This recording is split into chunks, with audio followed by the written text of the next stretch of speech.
দেশের বহু নিরহ ওলামায়ে কেরামকে গ্রেফতার করা হচ্ছে, অনেক ওলামায়ে কেরামকে ডিবি কর্তৃক ফোন দিয়ে হয়রানি করা হচ্ছে, অনেক ইসলামপন্থীদেরকে আবারও হয়রানি করে জঙ্গি নাটক সাজানোর পায়তারা করা হচ্ছে। আমরা বলতে চাই, জুলাই যুদ্ধে আতাউর রহমান বিক্রমপুরীকে মুক্তি দিয়ে দিন। আমরা বলতে চাই, শেখ মুজিবের কালো আইন, বিশেষ আইনকে অনতিবিলম্বে বাতিল করুন। আমরা বলতে চাই, মাওলানা আইনুল হক কাসিমিকে মুক্তি দিন।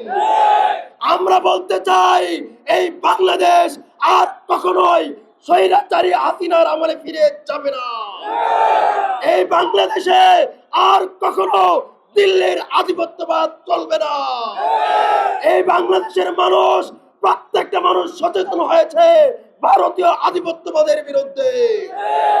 আমরা অনতিবিলম্বে মাওলানা আতাউর রহমান বিক্রমপুরীর মুক্তি চাই।